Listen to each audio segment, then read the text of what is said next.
Suspendido ngayong araw ang pasok sa paaralan at trabaho sa ilang probinsya sa Cordillera Administrative Region, bunsod ng pagulang dala ng Bagyong Enteng. Pinapayuhan naman ang mga residenteng nakatira sa delikadong lugar na lumikas na. Si Breves Bulsao sa sentro ng balita. Dahil sa katamtaman hanggang sa malakas na pag-ulan na nararanasan sa Cordillera Region ngayong araw, nagsuspende ng klase at trabaho ang ilang lokal na pamahalaan. Sa Baguio City at buong Benguet, walang pasok mula preschool hanggang senior high school. Kanselado rin ang pasok sa lahat ng antas sa Apayao, Abra at Bontoc Mountain Province. Nasa red alert status na din ang Cordillera PDRRMC Operation Center para matiyak ang mabilis na pagtugon sa mga insidenteng dulot ng bagyo. Kasunod nito, pinapayuhan ng Office of Civil Defense ang lahat ng Local Disaster Risk Reduction and Management Councils mula sa probinsya hanggang sa mga barangay na magbantay at maging alerto. May panibagong hamon na naman po sa ating rehiyon. Ang Bagyong Enteng ay inaasahang magdulot ng posibleng pinsala sa ating bansa. Inihiling ko pong muli ang kooperasyon ng bawat isa at paigtingin natin ang binadang sa bawat pamayanan.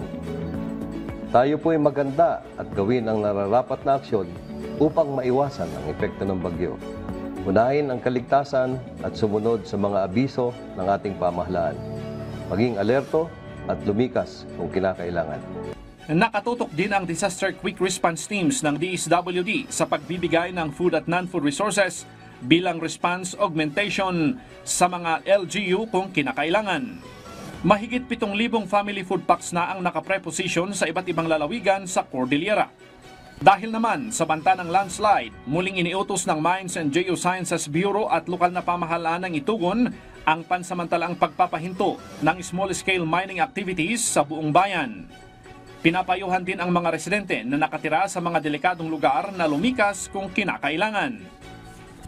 Kaya yung mga membro po ng MDRM, Kapulisan, BGNP ay nautusan silang kaninang umaga para maghihiwalay sila para ma-inform o ma-remind po yung mga small scale. Maging ang Benguet Electric Cooperative, naka-blue alert na rin para sa pagresponde sa mga mawawalan ng supply ng kuryente.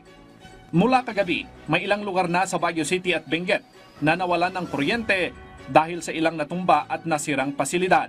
Samantala, nagsasagawa naman ang Public Order and Safety Division ng clean-up drive sa Central Business District kaninang umaga para maiwasan ang pagbaha sa mga kanal. Breves Bulsao para sa Pambansang TV sa Bagong Pilipinas.